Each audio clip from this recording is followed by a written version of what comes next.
Ahoy, mateys! Welcome to Podcasts of the Caribbean, a podcast covering the world of Pirates of the Caribbean, from the theme parks to the movies and everything in between. My name is Justin Helmer, and I will be your host on this voyage through the Caribbean. It'd be too late to alter course now, mateys.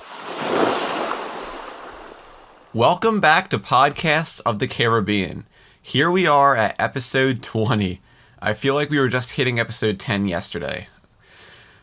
Time flies when you're talking about pirates, I guess. In today's episode, we're going all the way back to the first Pirates film, The Curse of the Black Pearl, to cover the film's deleted scenes. And this has been an episode I've been looking forward to for some time, and the first in a series of episodes where we discuss each film's deleted scenes. And at the time of recording this episode, we are 1 month away from Curse of the Black Pearl's 20th anniversary, which I still find pretty hard to believe, but what better time to go back to the franchise's roots than right now? So without further ado, let's jump into the Curse of the Black Pearl's deleted scenes. So there are 19 deleted scenes for Curse of the Black Pearl, which is a pretty staggering amount, but it's funny how Dead Man's Chest and Outworld's End have more deleted scenes, which is even crazier. You look at movies today, and they have like 1 or 2 deleted scenes they have like on the Blu-ray or whatever. And like, I miss the days when there was all this bonus content on movie releases. You know, just learning about the movie, learning everything you can about the movie. You know, from like hours and hours of bonus content. And movies today, they just don't have that anymore, which makes me really sad. But anyway, tangent aside, let's get into the first deleted scene for Curse of the Black Pearl. This one is titled Meet Will Turner, and this one takes place within the governor's mansion at the beginning of the film. So the movie progresses just as usual. You know, the servant comes in and tells Governor Swan, you know, there's someone out there waiting for you. And we get this cool shot of Will, and it's a shot where we see his legs, and he actually picks his one leg up and scratches the back of his other leg, which I think is a cool little thing because he's nervous and kind of establishes a lot more of Will's character in this current moment. He feels out of his element here, and this is, you know, not usually what he's used to or comfortable in. But we have more establishing shots of him walking around the mansion, and then of course we still have the iconic moment where he snaps the candle off the wall and throws it in the trash can, or I'm guessing that's a trash can. And then the movie progresses as normal. So not much else in this one. It's mainly just more establishing Will's character. I'm okay that left this out because it doesn't really add too much. It does add a bit more to Will's character. You know, establishes a bit more if he's out of his element. But it's not needed to tell the story.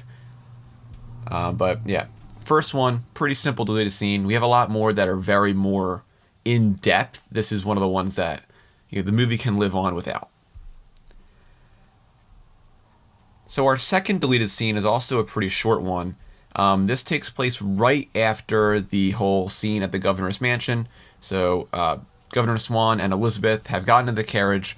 They're leaving to go to Norrington's promotion ceremony. And, you know, this is right after Will comes out and says, "Good day, Elizabeth," and the carriage drives away. And in the movie, after this scene, we have, of course, Jack Sparrow's introduction.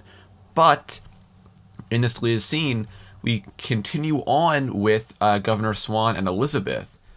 And we have this whole carriage ride scene. I say whole carriage ride. It's only a 30-second scene, but carriage rolls out of the gates and everything. And instead of going over to Jack's introduction, we get this scene of Governor Swan and Elizabeth in the carriage. So in the carriage, Governor Swan says to Elizabeth, you know, "I do hope you demonstrate a little more decorum in front of Commodore Norrington. After all, it's only through his efforts that Port Royal has become at all civilized." And right after he says this, the carriage hits something on the road. In this little muddy puddle, it's revealed, and the mud from the puddle splashes into this one guy's food that he's eating. This guy chilling on the road because he has nowhere else to go. He's a homeless pirate, or not pirate, but a homeless Port Royal citizen.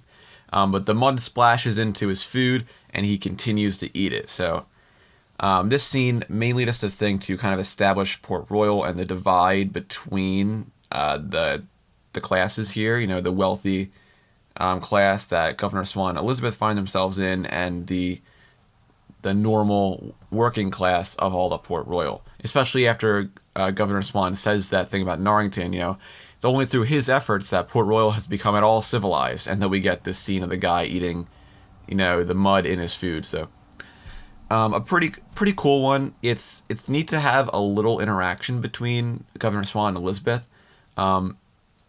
This one isn't really needed for the movie to really progress. It is one that I don't mind them cutting out. It would be cool to have this in the movie, but also it's not really needed. It's not a very important scene. So after that one, we have the next deleted scene, which is called A Change in the Wind. And this one takes place right after Elizabeth falls off the fort and falls into the water. And the Aztec medallion pulses in the water, which causes the wind to pick up and the storm to start brewing and everything. The movie progresses as normal so far. The wind picks up. Murtaugh and Mulroy are all confused. And then we get these new shots of, you know, normal people in Port Royal also experiencing this. So we have some fishermen at the shore who start to notice the wind picking up on their fishing boats. Then we have some shots of the trees beginning to blow, doors slamming shut because of the wind, signs blowing in the wind, and a lot more of the kind of atmosphere changing around Port Royal, which I think is pretty neat. But then, of course, we have Jack swimming down to save Elizabeth. And in this, we actually have a shot of her actually hitting the bottom of the ocean, which is kind of cool. We have another shot of Port Royal even at Norrington's promotion, where everything starts to blow. The music sheets for the band start blowing away. Ladies' parasols begin to fly away in the wind. And then we have another shot of Jack going down to save Elizabeth. And that is the third deleted scene. So this one, once again, also it mainly just adds more to the atmosphere of what's going around Port Royal. So I'm fine with them cutting this one out. It doesn't really add anything very crazy into the film. So we then go to the fourth deleted scene, which is called Only One Shot. And this one takes place right when Will is breaking Jack out of jail. So this is after the aftermath of the Black Pearl's attack on Port Royal. So once Will breaks open the door with the leverage, Will says his great line, "Hurry, someone would have heard that." And Jack goes over and says, "Not without my effects." And he grabs his sword, pistol, gun, everything. And then Will asks him, he's like, "Why bother with that? You could have escaped if you killed me before." And then Jack says, "Are you advising me that was a mistake?" And then Jack aims his pistol at Will. And Will kind of backs off. And Jack continues and says, "When you've only got one shot, it's best to wait for the opportune moment." And then Jack just says, "That wasn't it. Nor is this." And that is the end of that deleted scene. I actually really like this one. It's only like an additional 20 seconds. So I really wish they kind of put this in. It's a really cool moment between Jack and Will at the start of the movie here, right after they start developing their relationship. So I do like this one. It also brings up the pistol again with only one shot, opportune moment, all those themes coming back in this one. So that's why I really like this one. I kind of wish this was in the movie. It's only 20 seconds. You can just add it in there. But yeah, I like this one a lot. It's very cool. Nice moment between Jack and Will. So our next deleted scene is called Peep Show. And that title itself may kind of rub you the wrong way. And this scene will actually rub you the wrong way as well. And I'm going to preface this saying that I'm actually pretty glad they cut this out of the movie. But this takes place right after Elizabeth's brought onto the Black Pearl. And she gets the dress from Barbossa. So, of course, we don't see Elizabeth in the dress until the dinner scene with Barbossa. This takes place before that when she's getting dressed. So she's in the captain's cabin putting this dress on, and she hears shuffling near the door. Of course, there's no one there. She's the only one in the captain's cabin. But we get the reveal from outside of the captain's cabin. Pintel and Ragetti are looking through a small little hole in the wall, looking at Elizabeth. And Elizabeth acts like she does not know, while Pintel and Ragetti are having fun over here. But Elizabeth slowly walks over and actually sees them through the hole. And she goes down and looks into it. And all she does is she backs away so they can't see anything. And Ragetti's like, I can't see nothing. And then Pintel's like, you're an idiot. Elizabeth just grabs like this long poker and stabs it through the hole, popping Ragetti's eye out. And he tries to chase it back, but it is stopped by Bosun. And Bosun just says, if you like, I'd be happy to nail it in place. And then Ragetti's like, that's all right, sir, thank you.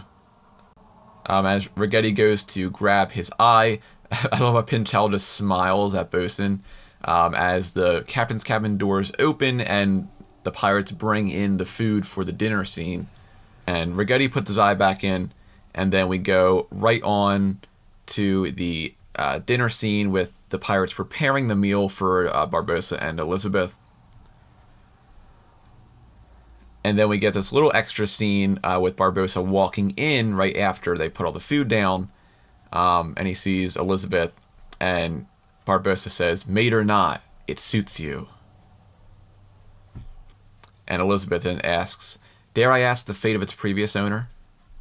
And Barbossa says, no, none of that. And he walks over to the chair, pulls it out for her, and motions for her to sit down. And that is the end of that deleted scene. I like the ending of this deleted scene because it gives a bit more introduction to the dinner scene, but I'm glad they left out the first part, at least, with Pintel and Ragetti peeping Elizabeth through the hole. Yeah, I'm just happy that I'm happy they left it out. It's in character with Pintel and Ragetti. You know, there's another moment like this in At World's End, but I'm happy they left this one out. It doesn't really add anything.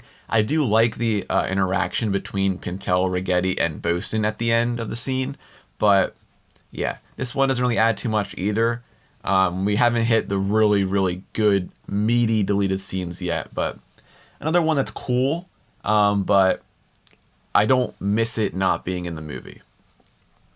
So then we go over to the 6th deleted scene, and this is called All Is Well. This takes place right after Jack and Will arrive at Tortuga. So we have that whole kind of little montage of all the pirates doing crazy stuff and everything. And Jack says to Will, we should escape this wretched pit as quickly as possible. And Will adds, with a crew. And then Jack's like, ah, yes. And in this deleted scene, we also get to see the mayor dunking in the well, which is also in the movie, but we actually see it in this scene with Jack and Will in the background, which we don't see in the actual movie. Then Jack says, it just so happens that you know the man who knows the finest sailors in all of Tortuga. And then Jack throws that cane that he has to Will, and they both walk into what I'm guessing is the Faithful Bride. It's not, obviously the Faithful Bride wasn't really a thing in the first movie. It wasn't really established until Dead Man's Chest, but I'm guessing they're walking into the Faithful Bride. But that is the end of this deleted scene. Just a little extra thing, an extra exchange between Jack and Will. Another one that, you know, the movie can live without, but this one is cool, but also not a really important one. We still haven't hit those really important ones yet. But we have another Tortuga deleted scene coming up next, and that is Make It Last. And this is taking place within the Faithful Bride, as Jack and Gibbs are, you know, negotiating and it progresses as normal with Jack going over to Will and saying, "Keep a sharp eye." And Jack goes over to sit with Gibbs. And I love how Jack does this little weird thing before he gives Gibbs his mug. But Gibbs starts chugging the mug, but Jack's like, "Just the one." And then Gibbs is like, "Best make it last then, huh?" But that's literally all that one is. So it's literally 2 lines between Jack and Gibbs. I'm fine with that one not being in the movie either. Another really short one. And we have another short one coming up that's also in Tortuga. This one's called A Bit of a Stick. And this one happens as Jack and Gibbs are talking. And there's that one wench that comes over to Will. And then we go back to Jack and Gibbs, and they say to take what you can, give nothing back. They do their little clink with their mugs. And that's where the scene ends in the movie. But in this deleted scene, there's one extra thing where one of the pirates' guns goes off, and Will gets scared and pulls out his sword. And he kicks over one of the tables, and he has his sword out. And he makes a big scene in the middle of the Faithful Bride. And everyone's all confused. And he looks back at Jack, and Gibbs is like, "A bit of a stick, isn't he?" And Jack's like, "You have no idea." Then right after that, everyone goes back to normal. All the pirates and the ladies all start screaming and everything else again. But another small one with Will's character here. Another one that, the movie can live on without, which is saying a lot so far. But this is still early on in the movie, so we haven't gotten the big revelation scenes yet, which happen very soon, actually. We're getting to one very soon. So, deleted scene number 9 is called It's Begun. And this one happens right when Jack and the rest of the crew on the Interceptor reach Ile de Muerta.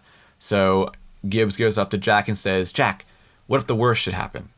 And Jack then just says, "Keep to the code." And Gibbs says, "Aye, the code."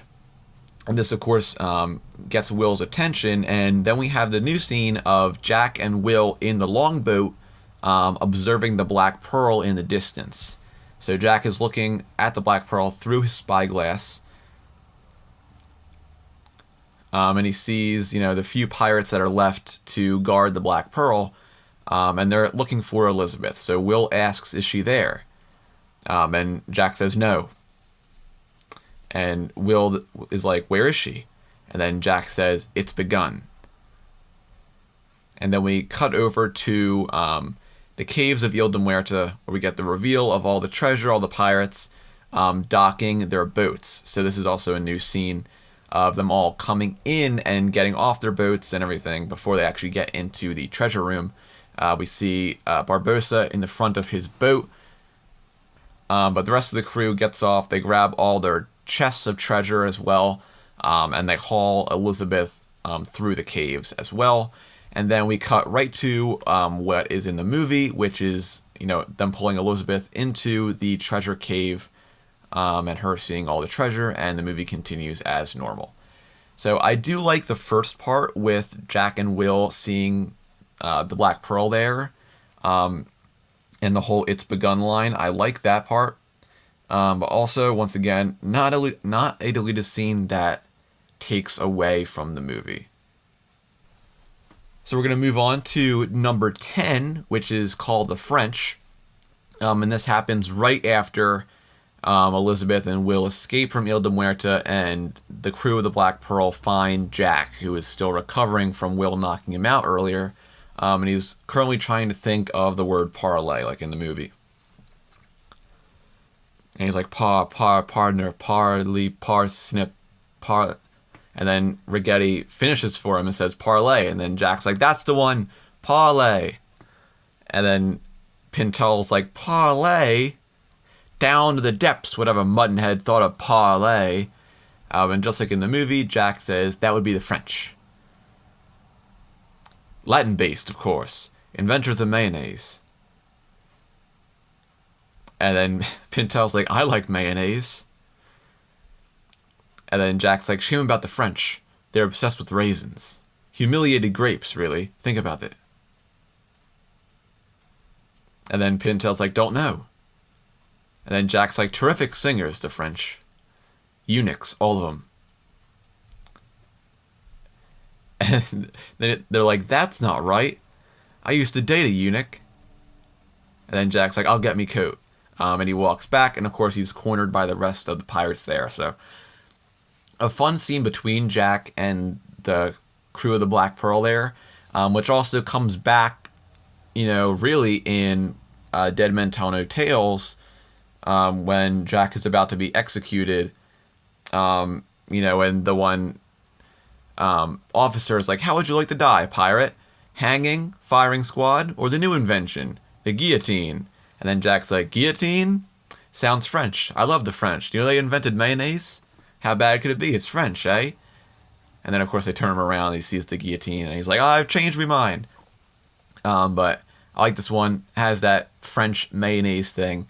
But a fun one nonetheless. But now we're going to get to some of the really big ones that I really love, and these are the ones that I wish were in the movie. So, deleted scene number 11 is called Not All That Big. And this one takes place right after Jack and Elizabeth are marooned on Rum Runner's Isle.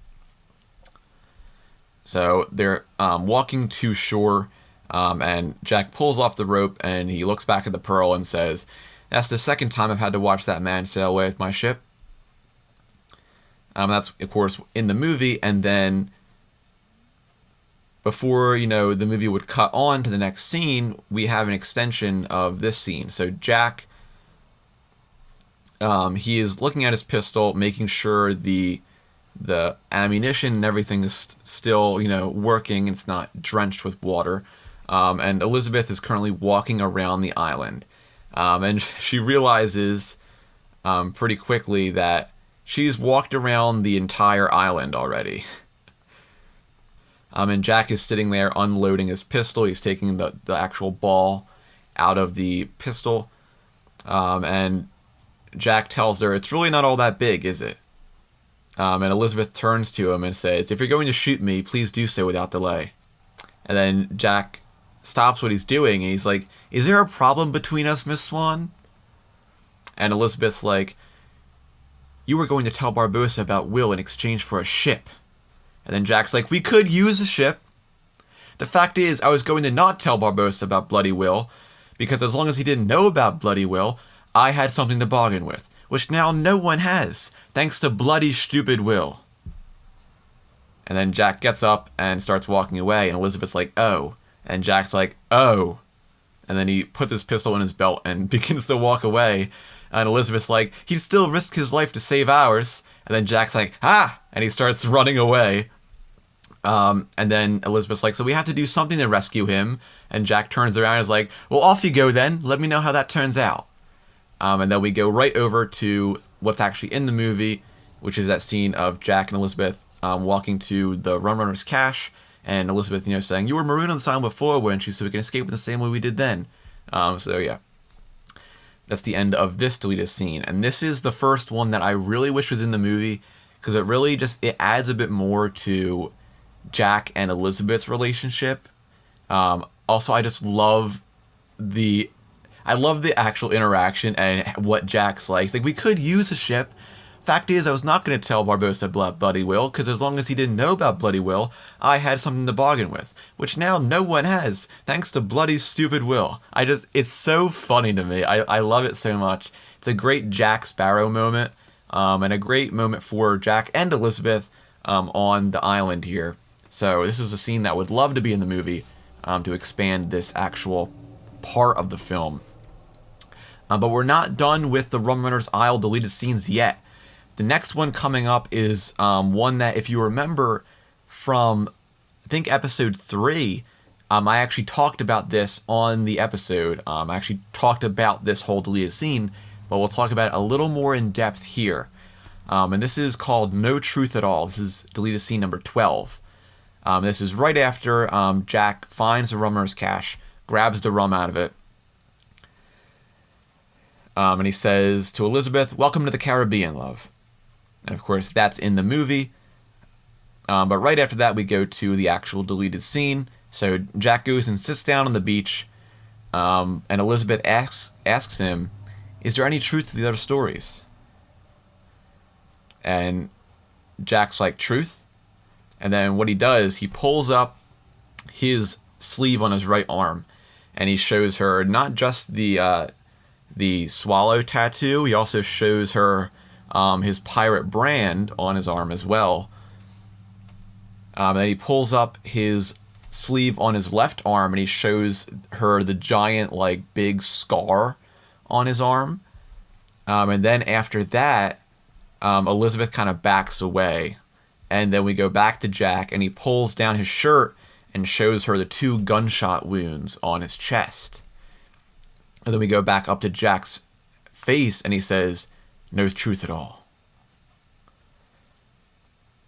And I love that scene. It's such a great, like, it adds to the mystery of, this is exactly what I said on episode 3, but it adds to the mystery of Jack Sparrow's character, because up until this point in this movie, we don't really know much about Jack Sparrow other than him just wanting the Black Pearl and us knowing that he used to be the captain of the Black Pearl.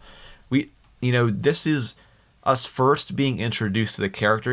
We don't know what he did as a kid. We don't know what he did in his other life. We only know that he was the captain of the Black Pearl and that he is very mysterious. So this adds to, like, the mythos of Jack Sparrow so much, and that's why I really love this deleted scene. But that, of course, is not the end of this deleted scene. It still continues, and Jack sits back down with the rum and says, "We still have a month, maybe more. Keep a weather eye open for passing ships, and our chances are fair." And he starts drinking the rum, and Elizabeth asks, "What about Will? We have to do something." And then Jack's like, "You're absolutely right." And he rolls one of the bottles of rum down to Elizabeth. And then Jack toasts Will with his bottle and says, "Here's luck to you, Will Turner." And then Elizabeth pops open the bottle and sits down next to Jack. And before she takes a swig of it, she says, "Drink up me hearties, yo-ho." And Jack turns to her and he's like, "What was that, Elizabeth?" And then Elizabeth's like, "It's Miss Swan." And then Jack's like, he kind of like puts his hands up. But Elizabeth answers him and says, "Nothing, it's just a song I learned as a child when I thought it would be exciting to meet a pirate." And then Jack says, "Let's hear it." And then Elizabeth's like, "No." And then Jack's like, "Come on, we've got the time. Let's have it." And then Elizabeth's like, "No, I'd have to have a lot more to drink." And then Jack's like, "How much more?"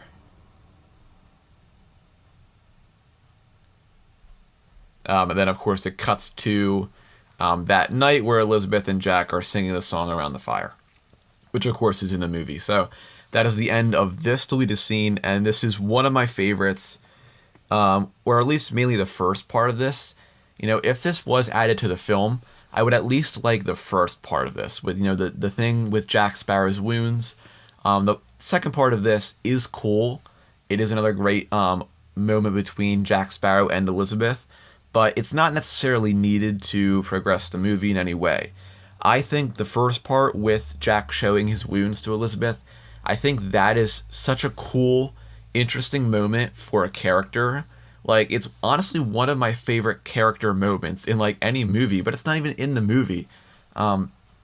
It really expands on Jack Sparrow's character, especially at this point. Think about watching this in 2003.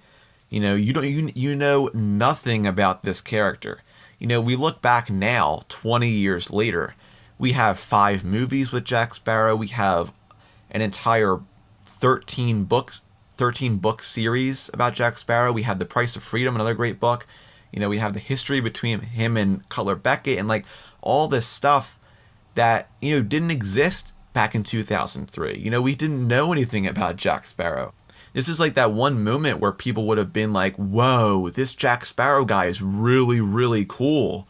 It's a very cool moment to show off, these things that Jack has experienced in his life, which we now know a lot of since we know so much about him at this point. But, like, you think back 20 years ago watching this movie, if this was in the movie, you would have been so like, oh my god, this guy is so cool. I would love to learn more about him.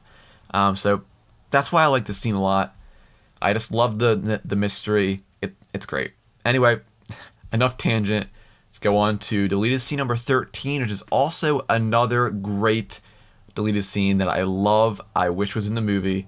Let's go over it. So this is deleted scene 13. This is called Accepting the Proposal.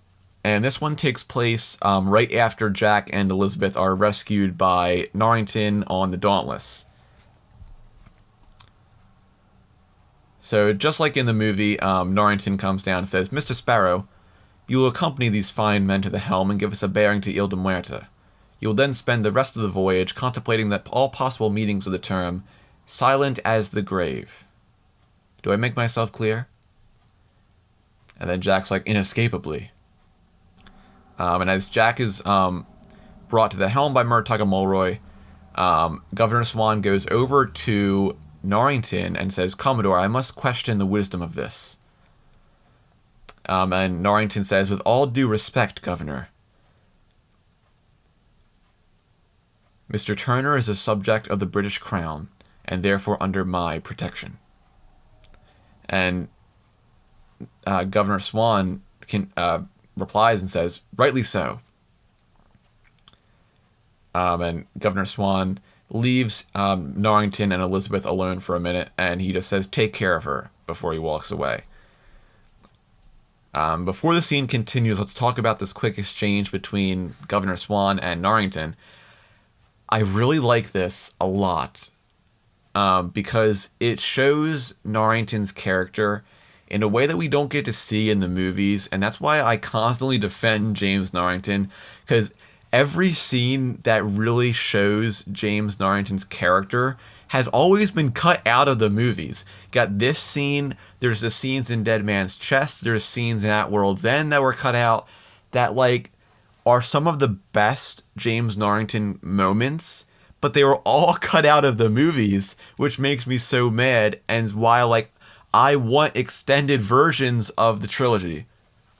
That would be fantastic. I know it's never going to happen, but like it would be fantastic to have extended versions of these movies, because all these James Norrington deleted scenes are absolutely fantastic, and they build on his character so well, and I'm just so mad they didn't include some of these parts in the movie.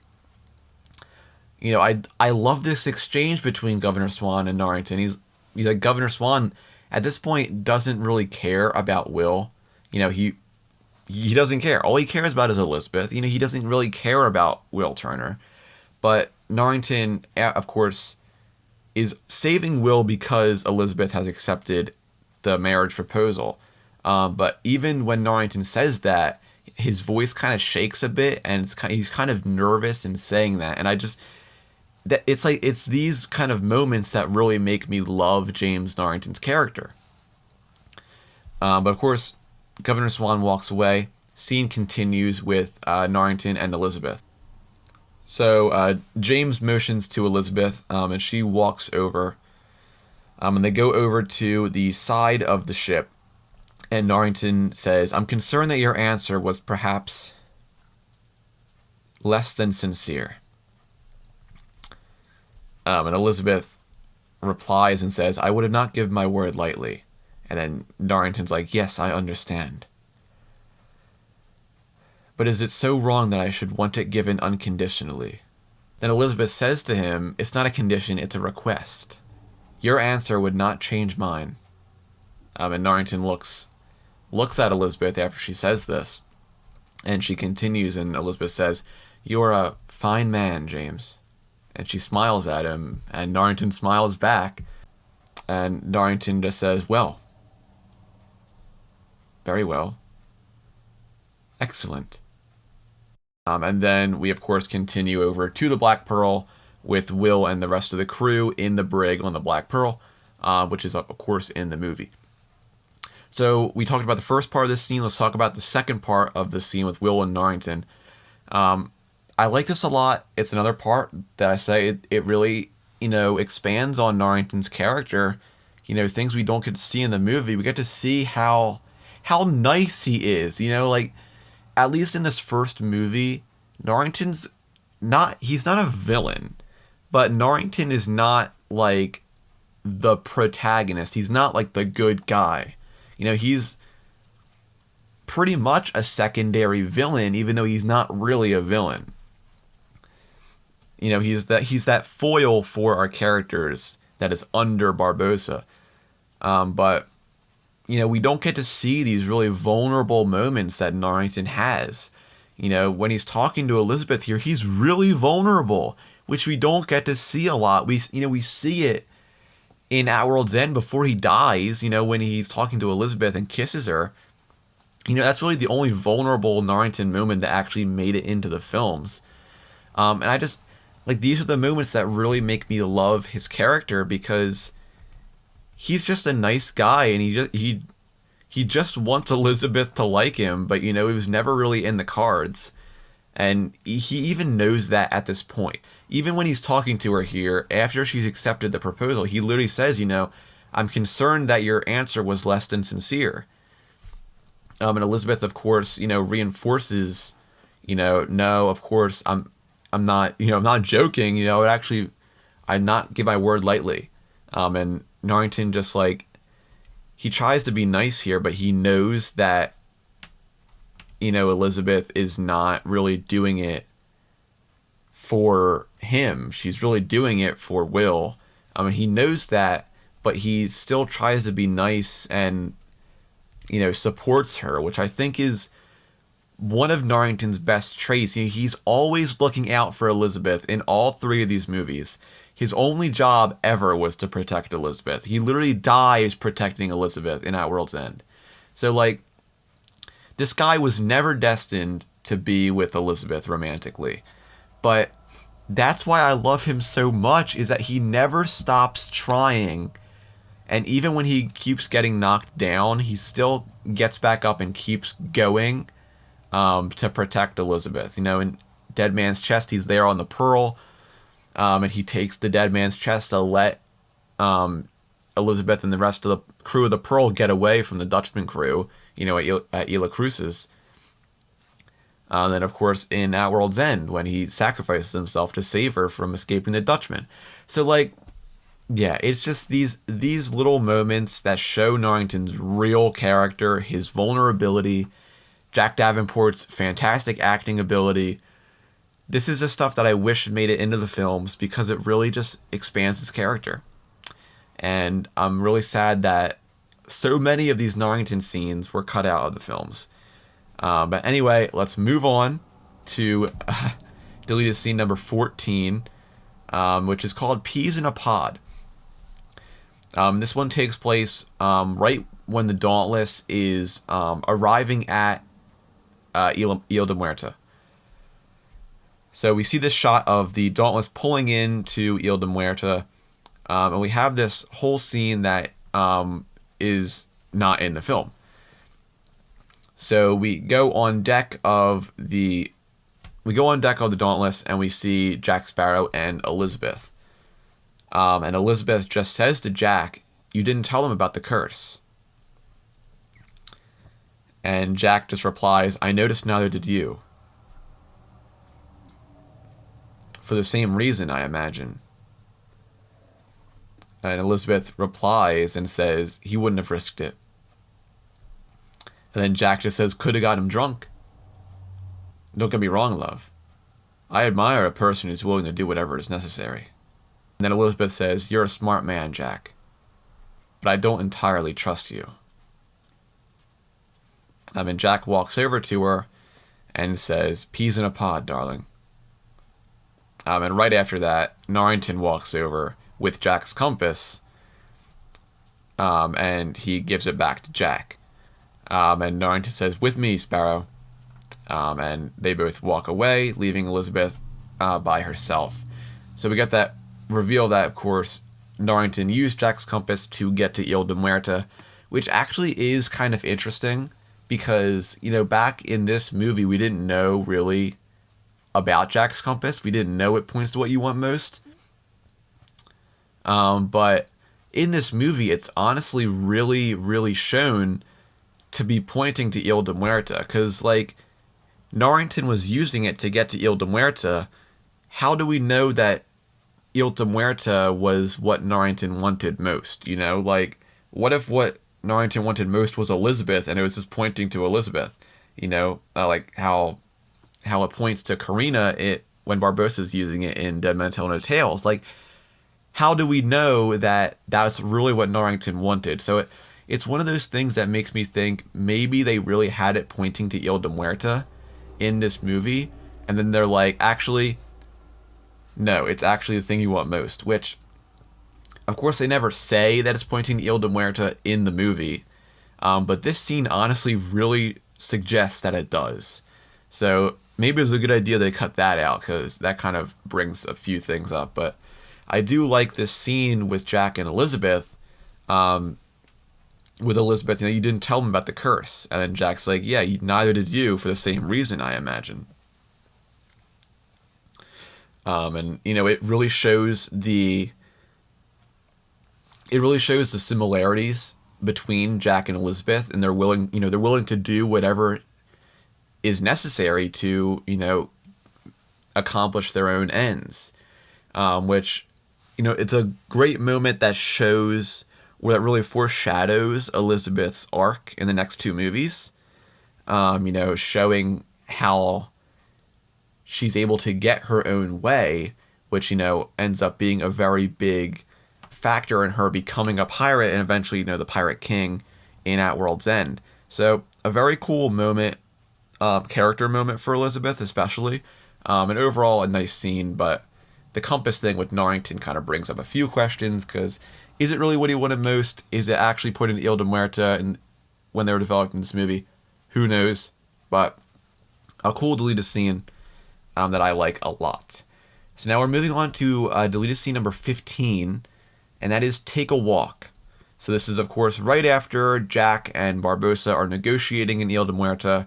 Right after, Jack negotiates for the Black Pearl to be part of Barbossa's fleet and taking the dollars for himself and all that kind of stuff. But Barbossa, of course, says, "Gents, take a walk." And we get the scene that is in the movie of, all the crew walking out and Jack saying, "Not to the boats." And then we get a new scene that was in this deleted scene, with the pirates dropping their torches on the ground and just walking right into the water. And we get this cool shot of all the pirates moving through the water, and as they slowly sink down, as they walk on the sea floor. And then, of course, we get what's in the movie, which is seeing the moonlight and the pirates walking underwater as skeletons under the Dauntless. So a cool little addition, with the pirates walking, actually going into the water at the beginning, which is pretty cool, but nothing really necessary for the film. So up next we have deleted scene 16, and that's called "Let Them Eat Cake." This takes place right when Elizabeth rows over to the Black Pearl to save Gibbs and the rest of the crew, and of course she just sees the two pirates who are deciding what to eat first after the curse is lifted. And we have what's in the movie. Like, I think we should decide now, just so we're ready when the time comes. And the one pirate's like, "I was thinking cake," and the other guy's like, "I was thinking cake too." And then the one pirate, it's actually Grapple, he slams his knife into the table, and Elizabeth gets scared and begins to climb away. But then we get the reveal that he actually, Grapple puts the knife over to the other pirate and says, "You cut, I'll choose." But yeah, nothing that's necessary. It's a fun moment between these guys, but yeah, nothing that really needed to really be in the movie. But then we get to deleted scene number 17, which is called "The Immortal Captain Jack." This one takes place right after the Battle of Ile de Muerta. Barbossa has just died, and the curse has been broken. Kohler has died as well. And this starts right when Governor Swan comes out of the captain's cabin and starts, throwing imaginary punches at the pirates and everything. But we go over to Ile de Muerta again. And instead of having, right where the movie begins, where we have that scene between Will and Elizabeth, we have this other shot of Jack actually. This actually is very interesting, which is probably why they didn't put this in the film. They have this shot of Jack cutting his hand with the medallion he took earlier and dropping it in the chest, which is interesting because how would Barbossa have died if this didn't happen already? Like, it's kind of weird. That's probably why this is a deleted scene, but it's very weird how Jack still hasn't put his coin in the chest, which means the curse honestly shouldn't be broken yet, but whatever. But the scene continues, and that's not the part that I'm focusing on. This is the part that's cool. Jack throws the knife into the chest, and before he drops the coin in, he says to Will, "The immortal Captain Jack Sparrow has such a lovely ring to it." It's not a bad look, really. And Will just says, "Jack." And then Jack gives up the immortality of the curse and drops the coin in the chest. And right after he does, he looks back up at Will, and Will begins to shut the chest, but the chest shuts on itself. And the lid completely covers the chest, and it's completely closed with like smoke coming out and everything. So very interesting, but that's the end of that deleted scene. I like the end of this, this kind of little chat between Jack and Will. Will telling him to give up the curse and everything, but also the curse was already broken, so this completely does not work. So I don't understand. Barbossa's dead, but apparently the curse wasn't even broken yet. I don't know. So it's a cool scene, but I'm happy they left it out of the movie because it literally completely does not make sense with what just happened. Then we get to the second to last deleted scene, which is called Good Luck. This one takes place during Jack's hanging. So as everyone's getting prepared for the hanging, we see Murtagh and Mulroy, and we see Cotton's parrot flying over. So as we see in the movie, Cotton's parrot poops on Mulroy, and we have this whole part that's in the movie where they try to shake the parrot off, but Murtagh stops him, and he's like, no, it's good luck.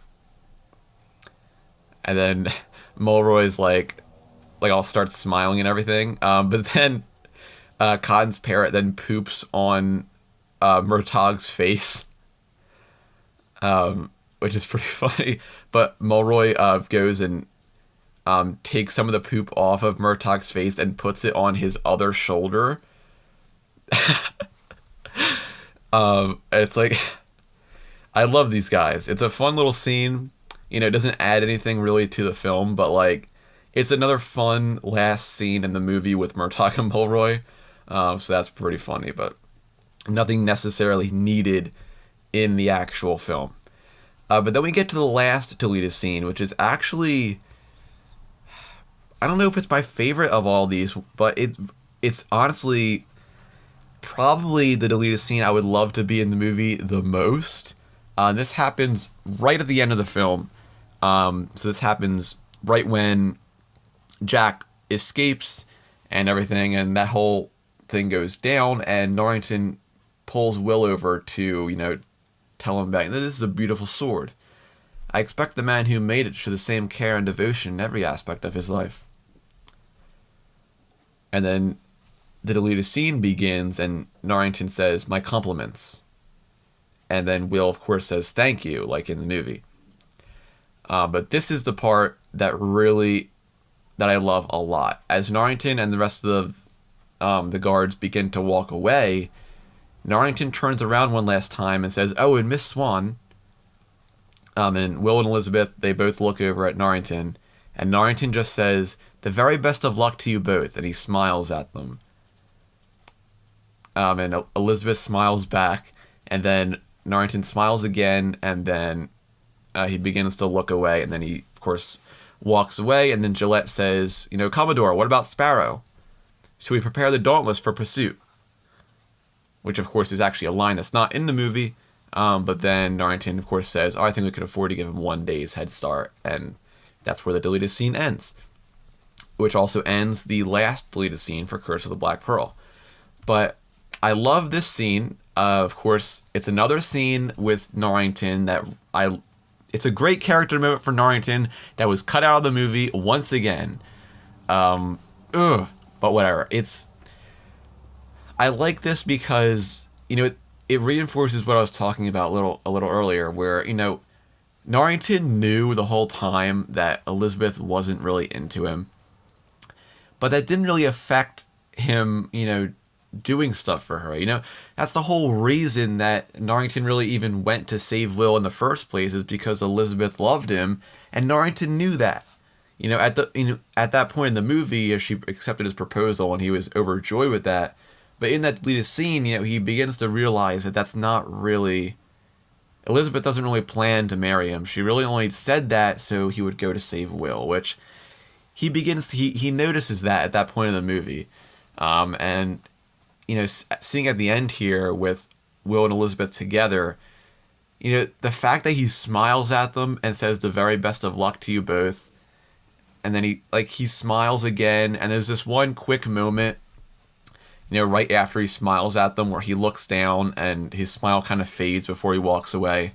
He just he knew the whole time that it was never going to work out between him and Elizabeth, but he was so happy to actually see her happy. And I think that's my favorite part of Norrington's character, is that he was just there to help Elizabeth. He was just there to support her as well, not really as a friend, but he sort of becomes more of a friend in Dead Man's Chest. But that's why I like James Norrington. He's a good guy. He cares a lot about the people he loves. He loved Elizabeth the whole time. And of course he wanted to be with her, but he knew it would never work out for him. But even still, there would be some movies and stuff where oh, you don't love me? Well, guess what? I hate you now. But that doesn't happen with Norrington's character. All the way until the very end, right up until he dies in At World's End, Norrington always has loved Elizabeth. And he stops at nothing to always do what makes her happy. So, helping her, in Dead Man's Chest, and, sacrificing himself to get her to escape the Dutchman in At World's End. It's all of these moments that really come together to really show the true nature of James Norrington's character. And that's what really bugs me about all of these deleted scenes that involve Norrington. Because in Curse of the Black Pearl, I still like Norrington as a character, but Norrington in the Curse of the Black Pearl, at least what's in the movie, in the finished movie, he isn't really the most, he isn't that caring of a guy. You don't really see it come across in the movie until you really start to actually understand his character throughout the 3 films and everything. But you don't really get that feeling from him from this first movie. If you just watch this first movie, you know nothing about Norrington, you probably be like, dang, I hate this guy a lot. But that's the maturity of growing up, is that you realize James Norrington was always a fantastic character. And this goes back to, if you follow my Instagram, the Podcast of the Caribbean Instagram, I actually had a little poll that I did last week, asking everyone what was their favorite Pirates of the Caribbean character. And there actually were some people who said Norrington is their favorite character. And that really made me happy, because, Norrington is such an underappreciated character. And I will not stop singing the praises of James Norrington's character. I mean, I am the head of the James Norrington Defense Squad, okay? You want to criticize Norrington's character, you have to get through me first, okay? But, I talked about this before. I don't know if it was in the At World's End episodes or something. But when I was a kid, I hated James Norrington's character because he was like the foil to Will. You know, he was always getting in the way of Will between Elizabeth and everything. But, you know, as I got older, watching these movies again, you know, I started to realize that Norrington was such a good character and he was only there to support Elizabeth, you know?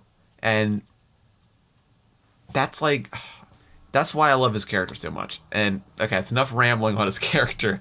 I think this whole episode has pretty much become why I love James Norrington, the episode. But that is the final deleted scene from The Curse of the Black Pearl, which concludes this episode.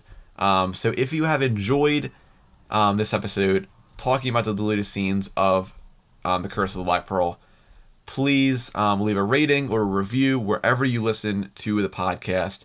Reviews and ratings, they help so much boosting the podcast up in the searches on different platforms so more people can find the podcast easier.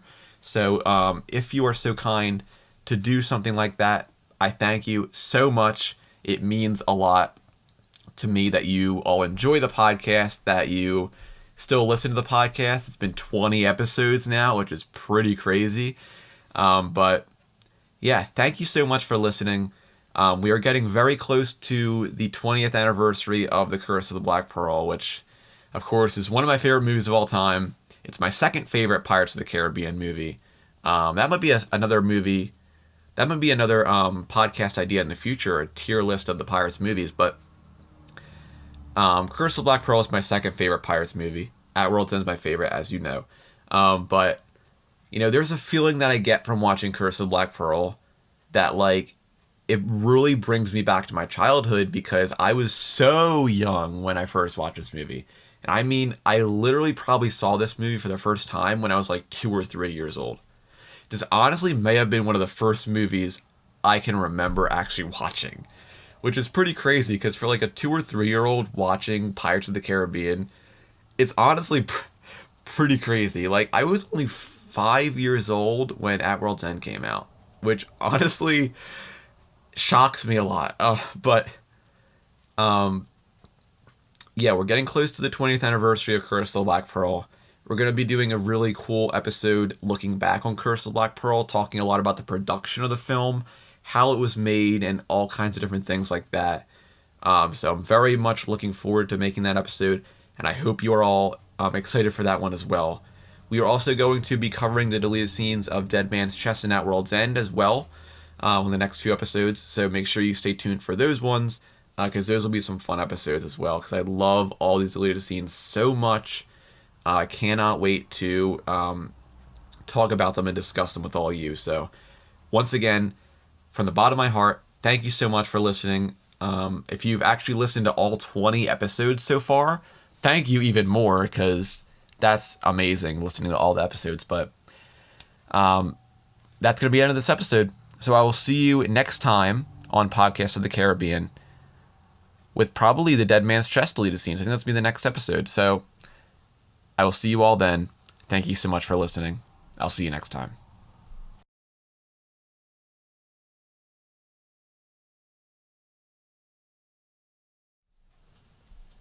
Podcast of the Caribbean is in no way affiliated with Disney. If you want to send me an email or a question, send it over to podcastofthecaribbean@gmail.com. You can also follow this podcast on Twitter at podcastpotc and over on Instagram at Podcast of the Caribbean. I post fun content, trivia, and all kinds of things over there. Make sure you go and check them out. But be sure to keep a weather eye on the horizon, and always remember, dead men tell no tales.